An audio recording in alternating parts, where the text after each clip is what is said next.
This is the Comedy Room, where we talk about sitcoms and the people behind them.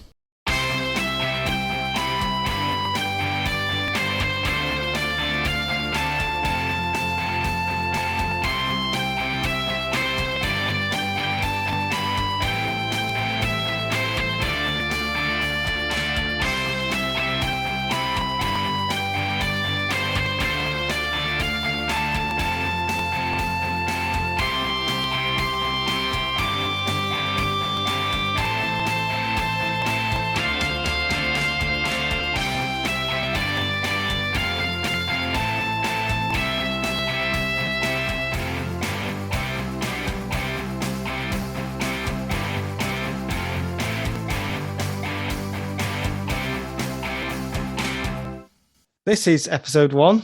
We'll be looking back at the comedies of Roy Clarke, from Last of the Summer Wine through to Keeping Up Appearances, and coming right back up to date with Still Open All Hours. Our year in the spotlight is 2006. We'll also be bidding farewell to the comedy legend Sean Locke. Before we get started, let's introduce ourselves.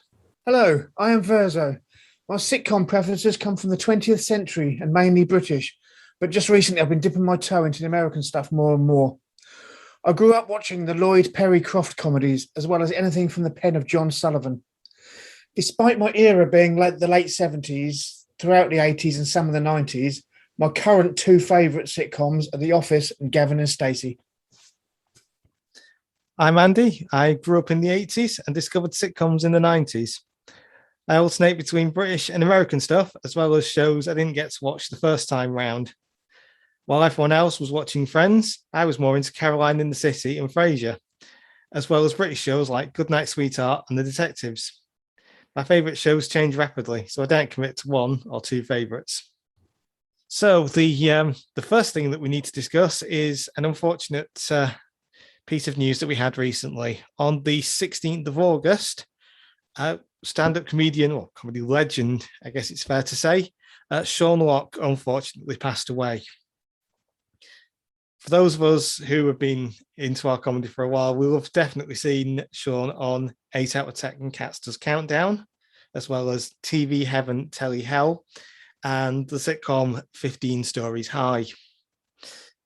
It's always terrible news when something like this happens, but when it's somebody you've been watching for quite a while, and especially a comedian where you think, I really want to go and see him live, it really is the most shocking and very sudden news to hear. One thing I've noticed is that a lot of people have been sharing clips of things like 8 Out of 10 Cats Does Countdown, things like Carrot in a Box and The Tiger Who Came for a Pint. The latter, in my opinion, is the greatest ever children's book. But it's just awful news, isn't it? Yes, it is. It's one of those surprising things. I think because he kept himself out of the limelight, obviously we weren't really aware of how ill he was. So when it's announced on Twitter the next morning, you wake up one morning and there's on Twitter that he's dead, and you think, wow, I was only watching him last night, or I was only talking about him last night, because actually a couple of friends were around mine to watch a football match, and we were actually talking about him on the night before his death. And you sort of wake up in the morning and think, wow, it just doesn't seem real sometimes. Yeah, it reminds me a lot of Rick Mail as well, because his was very sudden as well, wasn't it? Yes, it was. Yeah. I know Sean had issues with cancer in the past, but that was that was skin cancer, and he made a recovery from that. So you just see him on your TV every week. Or the thing that stands out to me is people before his death sharing funny moments from 8 out of 10, whether it be the countdown or the normal one, and the majority, I say 95% of the funny bits featured him. Yeah, that's the thing. Like, for example, I mentioned Carrot in a Box, where he was alongside his great friend, John Richardson. And the whole point was that he had to convince John that this box had a carrot in it. And there he is. He's got the box, and he's basically saying to Jimmy Carr, right, so I don't want John to have this box with this carrot in it. And he's really kind of bluffing. And Jimmy Carr's thinking, I've lost all control of this. He's there, and you can just say, he's like, don't let him know you've got the carrot. You're not supposed to say you've got the carrot. And John Richardson's there just going like, well, he's got the carrot, hasn't he? And Sean, like I say, he's trying to walk off with the box. And you've got all the other panelists absolutely in stitches. Jimmy Carr is just wondering what is going on. And John Richardson's just like, well, he's told me there's a carrot in the box. I want the box. And then Jimmy Carr says to John Richardson, he says, do you want the box? And John Richardson's like, of course I want the box. Yeah, I want the box. It's got a carrot in it. Of course I want it. And Sean was like, do I have to give it to him? This whole thing. Yes, Sean, you have to give it to him. But I don't want to. It's just this whole kind of going between them of like, John Richardson's like, I want the box. And Sean was like, I don't want to give it to him. And eventually, John Richardson gets the box. So Jimmy Carr says, right, open it up. There's nothing in there. There's no carrot in there. And John Richardson is absolutely fuming at this because he's been fooled into thinking that there's a carrot in this box and that Sean didn't understand the game, when in fact he's just been like bluffing him the whole way through into thinking that there's a carrot in this completely empty box. It's just so funny. It is, and I think what he done there is he took something which on paper you look at it and think this has no right to be on the TV. It's rubbish. It's just a box and a carrot. It's not going to work, and he made it into more or less genius. That's the thing. It was the whole kind of thing of, it's like, here I am with my friends, bluffing them, really tormenting them because I can, and turning it into something where it is literally, it's gone from this really kind of terrible party game that you might play, and he turns it into something where he's completely taken control of the show from the host. You're supposed to have Jimmy Carr, who's kind of overseeing the chaos. It's one of the few shows where people actually stand up to Jimmy Carr. Yeah, he's in control all times. Yeah, he's always in control. And then you've got Sean Locke just kind of ripping the control from him and, kind of owning the entire show. Did you say you've seen him live or not? No, I always wanted to. Now, I saw him in 2013 on his Purple Van Man tour in a little town called Ipswich, which is just down the road from me. And unfortunately, that night wasn't great. It was a poor performance. But I think if anyone comes to Ipswich, they'll realise probably why you're not at the top of your game when you come to that town. But I've subsequently watched it again and again on DVD, and it is really funny. It's probably just the coincidence that he came to Ipswich. That's one place, and I've never been to Ipswich, strangely, but it's a real shame that the one time you saw him wasn't great, but then obviously you see the tour, and it's an absolutely brilliant tour.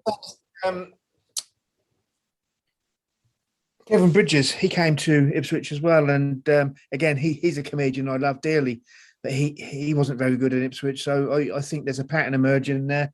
So it's possibly not the comedian itself; it's the town they come to. So our randomizer has selected 2006 for our sitcom year this time round. This is a year that I'm slightly more happy about than Verso. So 2006 brought the debut for Not Going Out. That is the Lee Mack domestic sitcom that is still going to this day. It also brought us Charlie Brooker's Screen Wipe and the IT Crowd. We did have some slightly more forgettable shows, but we won't waste time on those. So, Not Going Out. This was the first series, which had Lee Mack alongside Megan Dodds who would later be replaced by Sally Bretton, who is still in the show now. A favourite of mine, but you've not seen a huge amount of it, have you? And in fact, until today, I hadn't seen any episodes that I know I've watched. I might have dipped in and out of it in the past and not really took much notice, but because I knew we were doing this, I sat and watched the first 6 episodes of series 1 today and thoroughly enjoyed it. It made me laugh. Sorry, there's not many 21st century comedies that do that, but this one did, and I'm looking forward to what happens next. Unfortunately, my favourite character is Kate, who I learned that she was a 1-season wonder. So I'll have to think of it. I'll have to get a new favourite.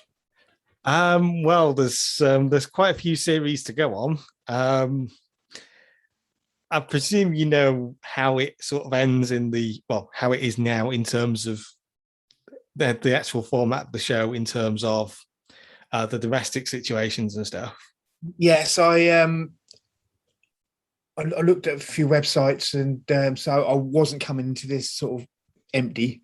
And I know Tim Vine disappears halfway through, and Bobby Ball pops up, and it's a time hop, and there's an influx of great actresses. Actually, there's Katie Wicks. I like her. The girl who plays Lucy, I loved her in The Office. She was in the second series of The Office as Tim's love rival with Dawn, and I like her. So I'm looking forward to seeing what series 2 to 11 brings me. It is a really good show, and it does kind of develop as time goes on. I've been watching it from back from 2006, and it is one of those shows where it really does kind of progress. Obviously, you know that I'm a huge fan of Lee Mack, and I think series 9, actually episode 9 of series 7 is the kind of cliffhanger before the 2014 Christmas special. And the day after that was broadcast, I was actually watching Lee Mack at the Manchester Apollo, one of the best comedy gigs I think I've ever been to. And what he did was he did like a section for questions at the end. So you could ask him pretty much anything, and he'd sort of do his best to answer it. And somebody asked about the outcome of the series 7 cliffhanger, which would have been on TV the night before. And so somebody asked this question, and then somebody else basically shouted, "You expletive, I've not seen that yet, I've recorded it." Oh dear. And everybody just burst out laughing. And I think Lee Mack made some sort of remark about, what are you doing here if you've not watched last night's show? Yeah. Really kind of put the guy on the spot. But it was such and like I say, Lee Mack is great live. I'm looking forward to actually getting the chance to go and see him again if he does another tour. I've got a feeling after everything that's happened, I think he'll want to do another tour, because he's not really had the choice. He's kind of had that choice removed from him. So I'm sure he'll want to get out and tour. But anyone who's not seen it, we're actually recording for release September 2021. This particular episode, and at the time of recording, not going out, the entire series is on the iPlayer, so all right through from the start. And I believe that's UK TV Play. The UK TV catch-up service has got it on it as well. But if you prefer your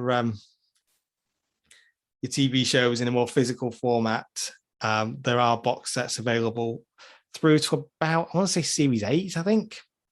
But they're actually out and very reasonably priced. So if you want to go out and watch that, you really should do it if you like your sort of domestic comedies.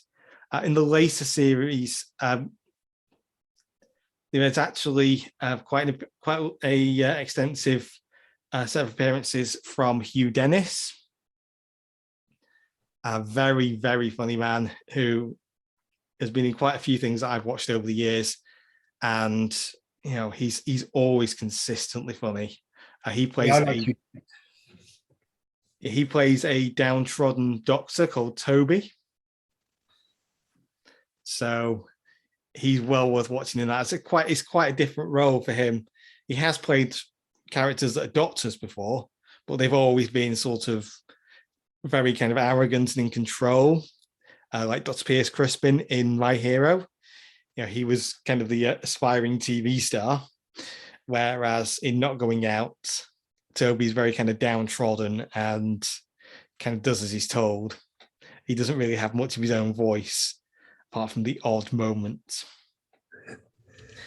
Another TV highlight for 2006 was the debut of Charlie Brooker's Screen Wipe.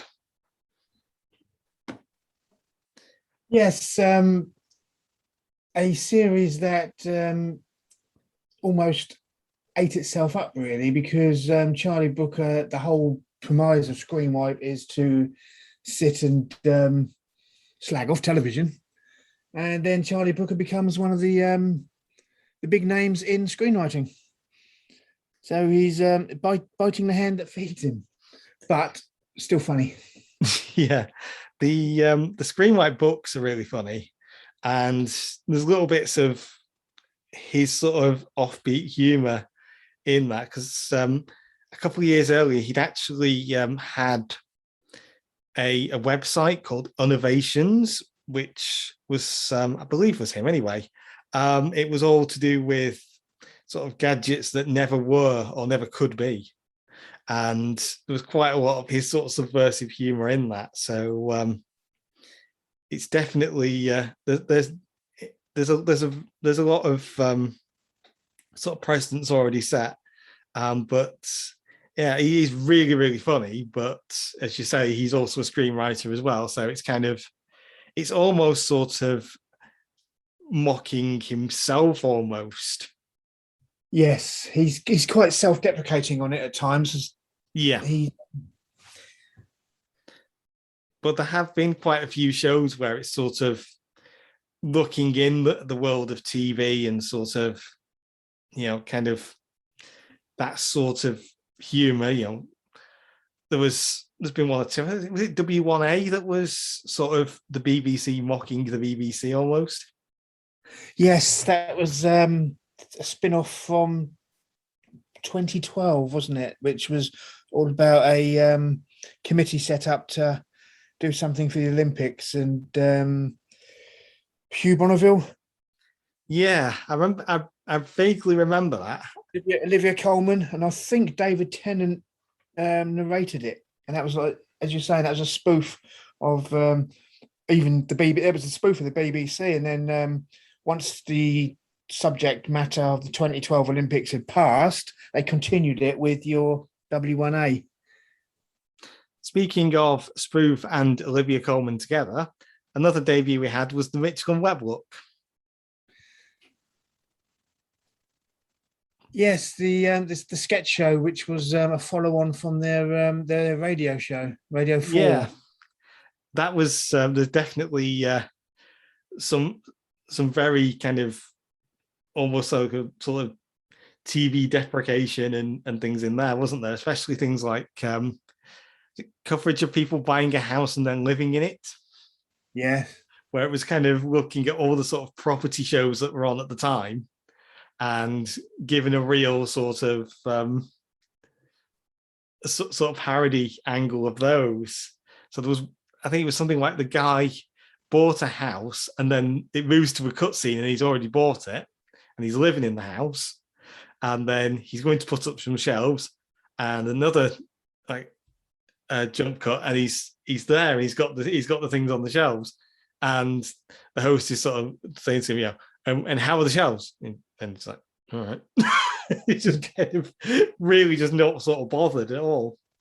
there was the lazy writers as well, wasn't there, where they played two writers who just couldn't be bothered to do any research for the shows they were writing. Yeah. And they also even parodied game shows with Number Wang.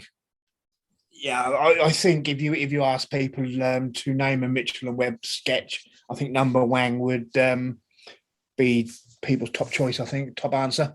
With the completely illogical rules, and they actually did the mock advert for it, didn't they? With the masses and masses of books, with the rules for what is and isn't Numberwang. Yes. They had like volumes and volumes and volumes for 3. Absolutely no sense. But I think if I had to pick favourites from this, it would be Ted and Peter, the 2 snooker commentators. Oh yeah, definitely. With their quite disturbing outlook on what was going on. It's one of those where it's just kind of like almost impossible to choose a favorite sketch, isn't it? Yes. Yeah. And the other TV highlight of this particular year, a certain show starring Richard Ayoade, Catherine Parkinson, and Chris O'Dowd. Yes, the IT Crowd. One of the best shows of the last couple of, well, I'd say one of the best shows of the 21st century, easily. Yeah, I did mention earlier that the 21st century comedy wasn't really my era, but I did sit and watch every episode of the IT Crowd. And coming from a background that involves a lot of IT, sometimes you think it was a documentary rather than a comedy. Definitely. I can definitely relate to that with coming from the same sort of situation myself. But it's just such a well-written show.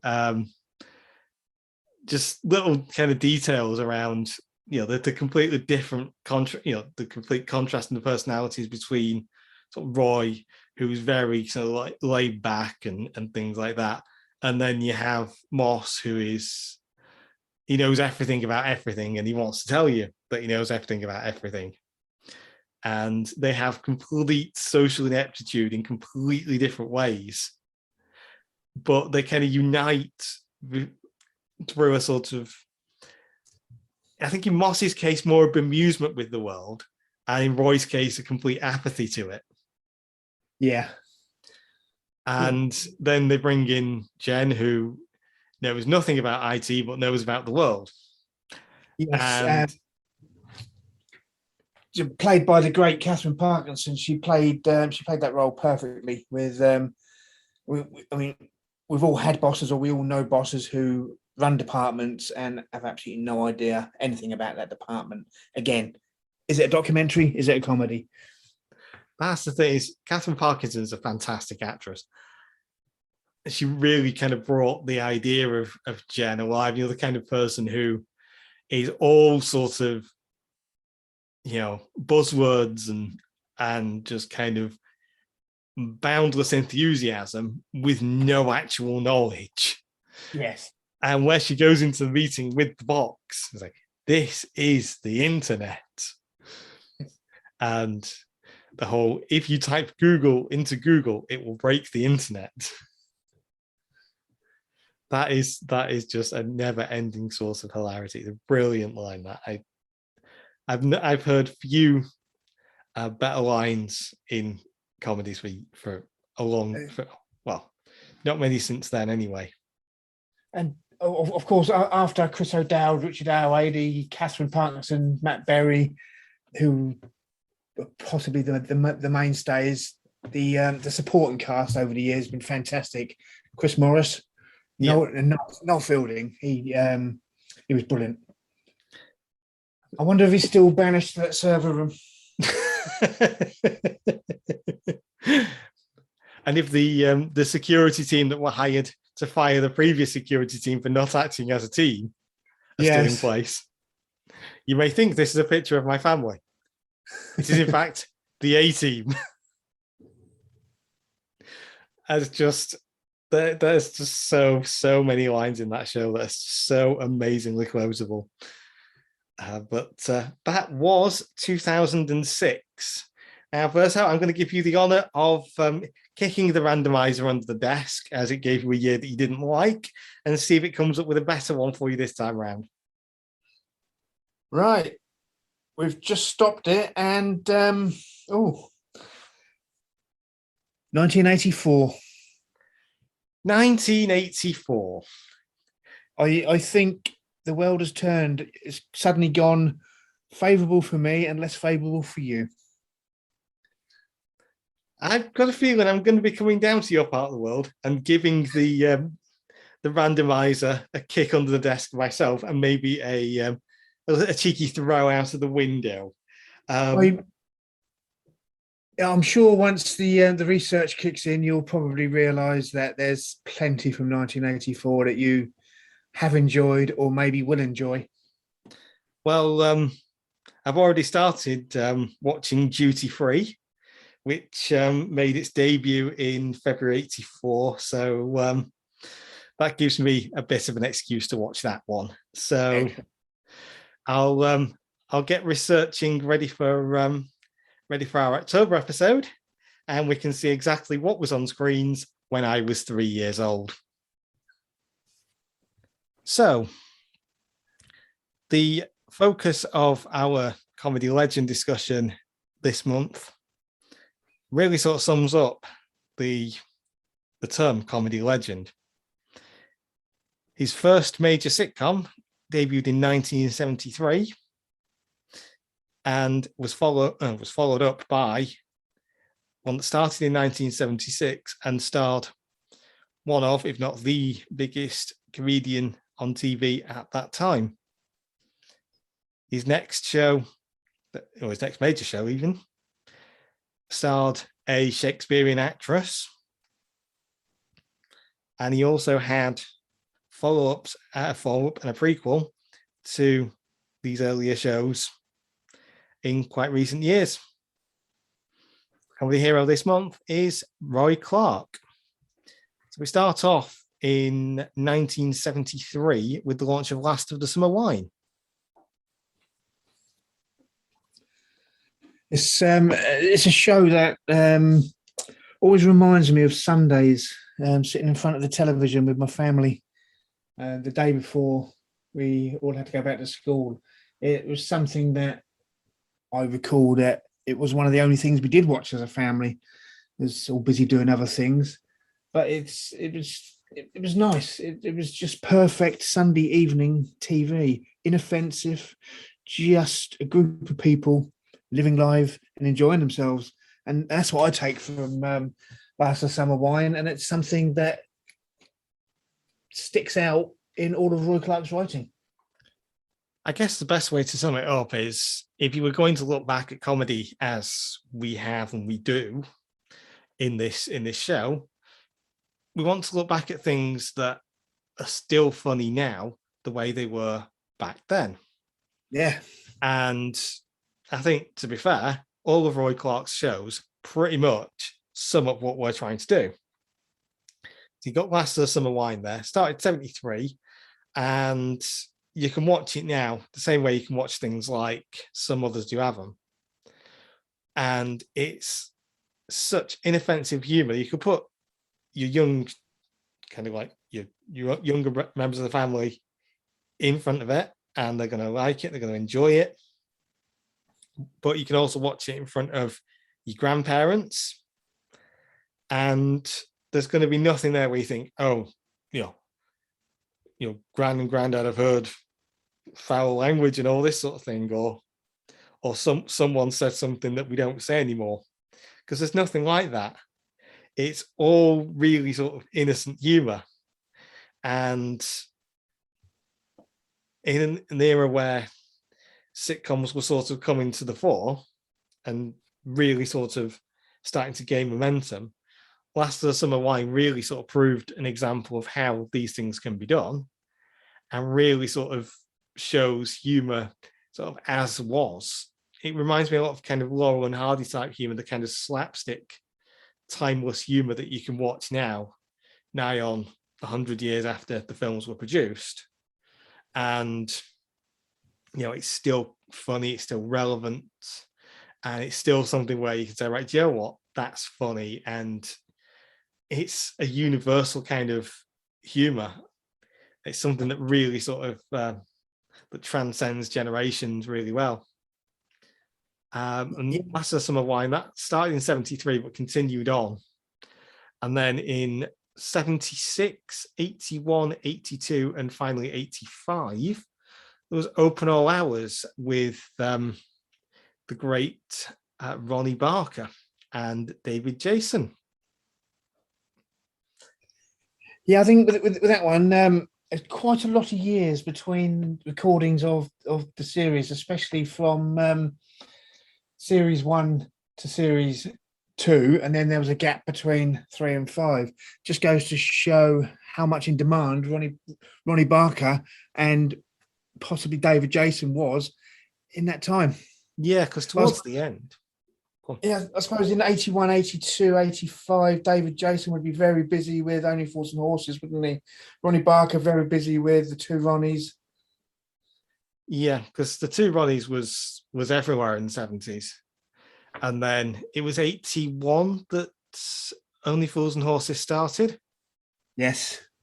So, of course, it gets to the point where you've got Ronnie Barker, absolute legend and icon that he was and will always be, even though he's not been with us for a few years now. He will always be this great legend and icon of comedy. And then you've got David Jason, who was moving into a role where he wasn't just the nephew of the cantankerous shopkeeper who was afraid of being attacked by his own till. He was very much a main character, well, very much the central character almost in Only Fools and Horses. And then he had the younger supporting actor in Nicholas Lyndhurst, the way that he had started off like that in Open All Hours.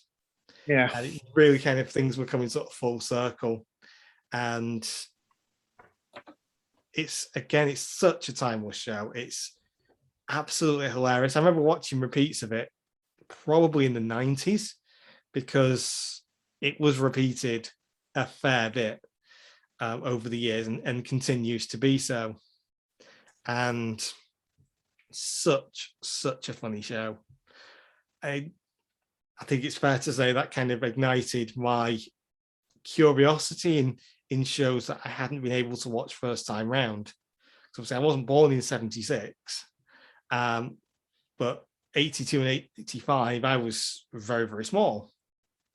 So, I was obviously too small to be watching Open All Hours for a show that was finished when I was 4. So I wouldn't have understood a great deal of it, but to watch it in retrospect, hilarious show.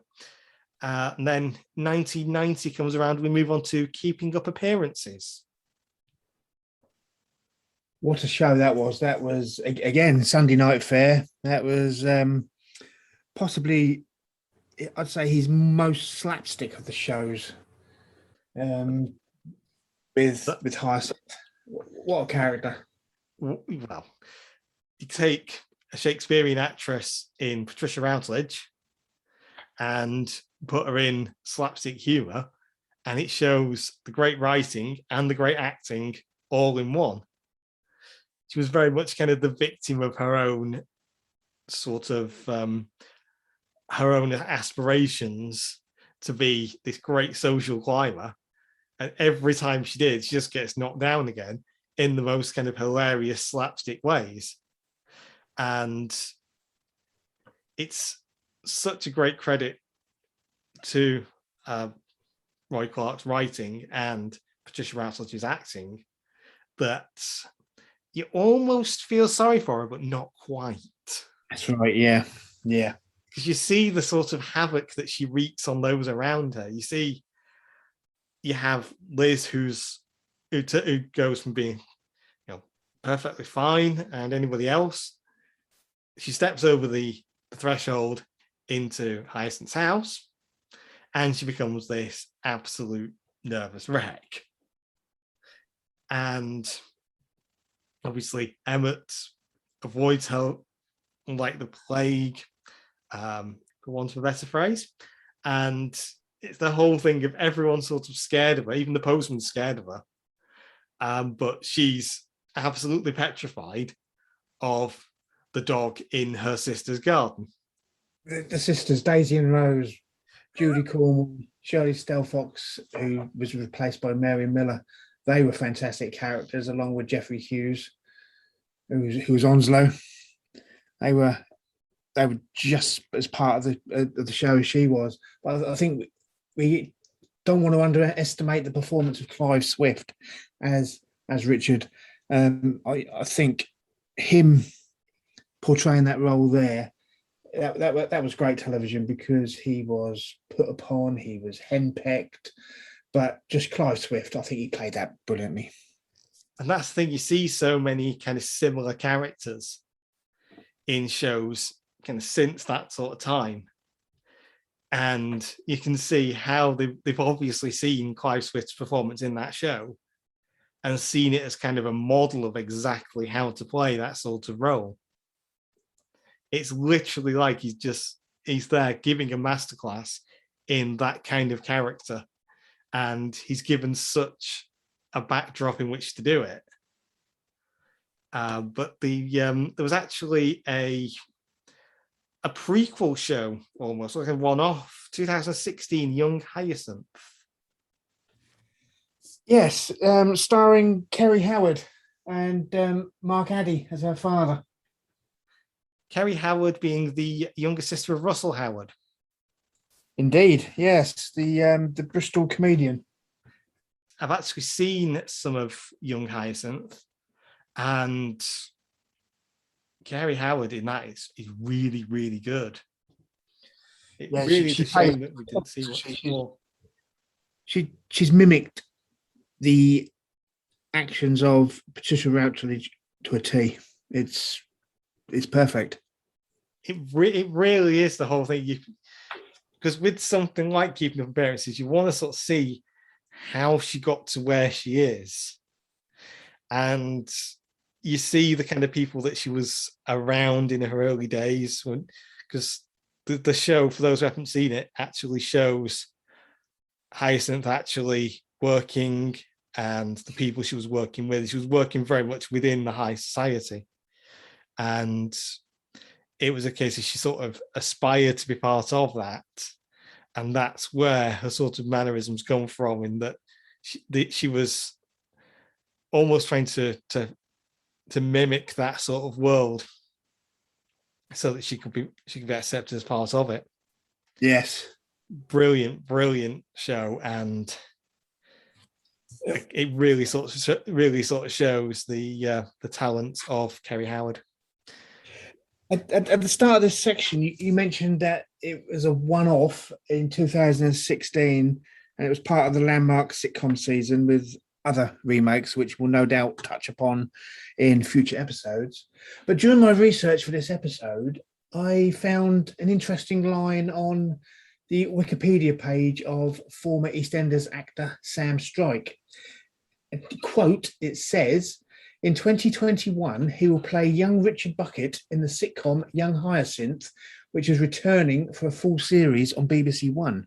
Now, I can't find any more info on the internet at all about that, so I don't know how reliable that line on Wikipedia is.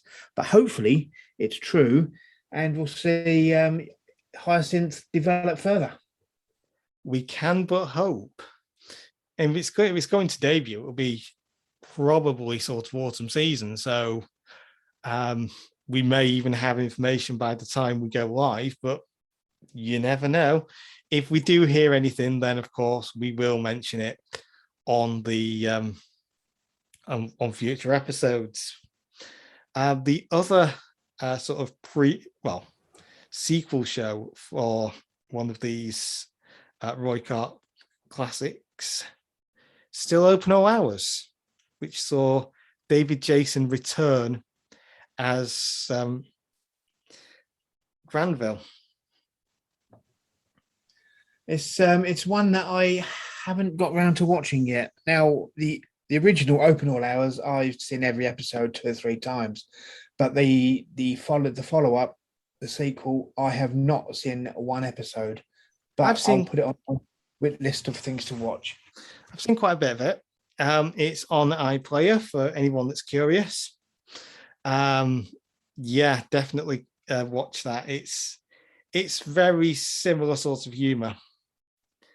So it's very much of the same mold, obviously the same writer, the same actors. I believe we see the return of Linda Barron as Gladys Emmanuel, the object of the now departed Arkwright's affections. But yeah, I'd definitely keep an eye on that. I believe as well, you'll notice there is a certain gentleman by the name of Corvin de Geer in there. He was of Goodness Gracious Me fame. Oh, I remember him from one of the films that I loved watching as a teenager. I've not seen it for years though. Rita, Sue and Bob 2. He was in that, I believe. Never seen that. This is where you get really outraged that I haven't seen it, isn't it? No, not at all, because there's people will probably have guessed by now there's a slight age gap between the two hosts of this podcast, which does allow for some yin and yang, which is great. So when this film came out in 1987, I was a thriving teenager and you wasn't. So it's probably not been on your radar. Yeah, 1987, I was busy being 6. Yeah. So, yeah, I don't think that Rita, Sue and Bob 2 would have been suitable viewing at that age. Probably not, no. Or he's also in one of my favourite films. I don't watch a lot of films. Blinded by the Light. He plays the protagonist's father in that. That's the one based around music of Bruce Springsteen. Yes. Again, I'm not a Springsteen fan, but the film is one of my go-tos now for.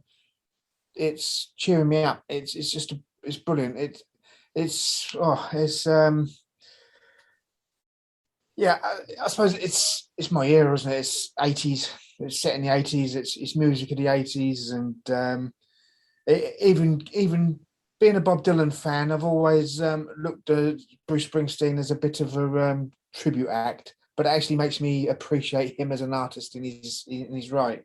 But I do digress, so I think we'll return to Still Open All Hours, which one little fact that I found quite nice was the fact that the sequel has produced 15 more episodes than the original. There's more life in the sequel than there is original, and I believe there's even more coming. I believe they're recording some now for a 7th series. The thing is, with the BBC in the 80s, they were sort of spoiled for choice around comedy, weren't they? Yes. Especially around about 85, as they had things like Blackadder sort of coming through, and they had a lot of these sort of alternative comedy sort of staples. So, you had all this sort of stuff, and they had so much choice, and I think they were working towards more of a sort of cutting edge audience at that time. So, they'd had alongside things like Open All Hours, they'd had hits with things like The Young Ones, Not the 9 O'Clock News, things like that. So you had a very kind of stark contrast in humours.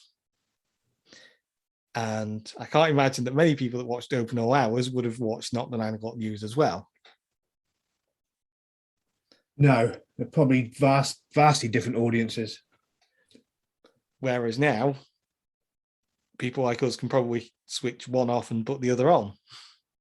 Yeah, we can flip in and out of genres and years, and I think that's one of the benefits of getting a little bit older. You've got more choice. You're in charge of your choice as well. There's things like you mentioned Not the 9 O'Clock News and The Young Ones. When I was a teenager, I never had a television in my bedroom until I was a lot older. I had to watch what the parents watched, and they'd struggle to put BBC Two on. It would be ITV or BBC One, Channel 4 in its infancy, and BBC Two. Oh, we don't watch programs on them channels, which is a shame really, because a lot of the good stuff was on them channels. Yeah, definitely. But that's the great thing about kind of watching things in retrospect, and that is really a focus of this particular podcast, is looking at things in retrospect and being able to pick things up from things like BritBox, iPlayer, and being able to pick up DVDs relatively cheaply and almost kind of relive these shows that you wouldn't necessarily have seen. And I think if we can inspire people as we go along to do that, then I think sort of mission accomplished as such. But yeah, definitely a lot of really high quality shows, all written by the same man. And next month we'll have another comedy hero, and we won't tell you just yet who it is, but I would say you'll want to be subscribing and keeping an eye on your usual podcast suppliers, be that Apple or Spotify or Google or whoever you get your podcasts through, to see who is going to be the subject of next month's discussions. So that has been episode 1 of the Comedy Room. It's a huge thank you from me. And it's a huge thank you from me. Make sure that you keep up to date with what we're doing. If you search for the Comedy Room podcast on Facebook, you'll find our page there. Give us a like and a review if you're feeling generous. You'll find us on all the major podcast platforms. So wherever you look for your podcasts, I certainly hope you'll find us there.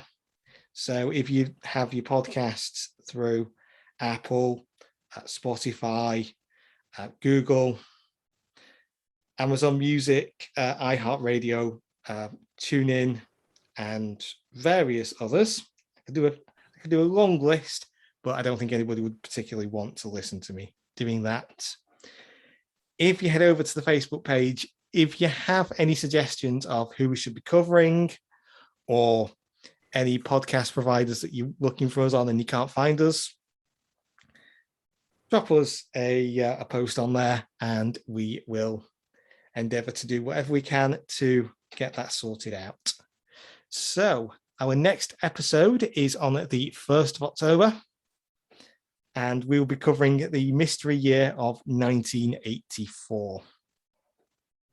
Until then, it's thank you and good night from us, and thank you for listening.